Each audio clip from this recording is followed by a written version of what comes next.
పసిడి ప్రేమికులకు భారీ షాక్. బంగారం మళ్లీ పరుగులు పెట్టింది. పసిడి ధర ఈ రోజు కూడా పైకి కదిలింది.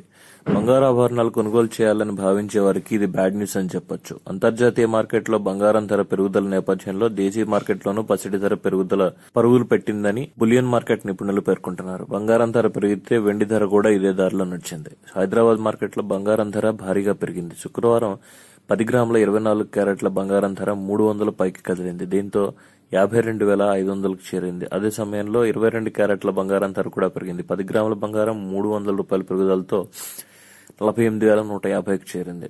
పసిడి ధర పెరిగితే వెండి ధర కూడా ఇదే ధరలో నడిచింది, పరుగులు పెట్టింది. కేజీ వెండి ఏకంగా 3,050 రూపాయలు పెరిగింది. దీంతో 62,000కి ఎగిసింది.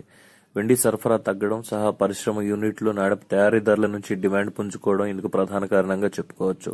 ఇక అంతర్జాతీయ మార్కెట్లో బంగారం ధర తగ్గింది. పసిడి ధర ఔన్స్కు 0.17% దిగొచ్చింది. దీంతో బంగారం ధర ఔన్స్కు $1,886 తగ్గింది. బంగారం ధర తగ్గితే వెండి కూడా ఇదే ధరలో నడిచింది. వెండి ధర ఔన్స్కు 0.67% తగ్గుదలతో $23.84 క్షీణించింది.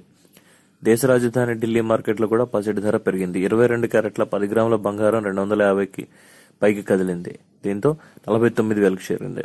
అదే సమయంలో 24 క్యారెట్ల 10 గ్రాముల బంగారం ధర కూడా ఇదే ధరలో పయనించింది. 250 పెరుగుదలతో 50,200కు చేరింది. ఇక కేజీ వెండి ధర 3,050 రూపాయల పెరుగుదలతో 62,000కు చేరింది. ఇకపోతే బంగారం ధరపై ప్రభావాలు చూసే అంశాలు చాలా ఉన్నాయి. ద్రవ్యోల్బణం, గ్లోబల్ మార్కెట్, పసిడి ధరల్లో మార్పు, కేంద్ర బ్యాంకుల వద్ద ఉన్న బంగారం నిల్వలు, వడ్డీ రేట్లు, జ్యువెలరీ మార్కెట్, భౌగోళిక ఉద్రిక్తతలు, వాణిజ్య యుద్ధాలు వంటి పలు అంశాలు పసిడి ధరపై ప్రభావం చూపుతున్నాయి.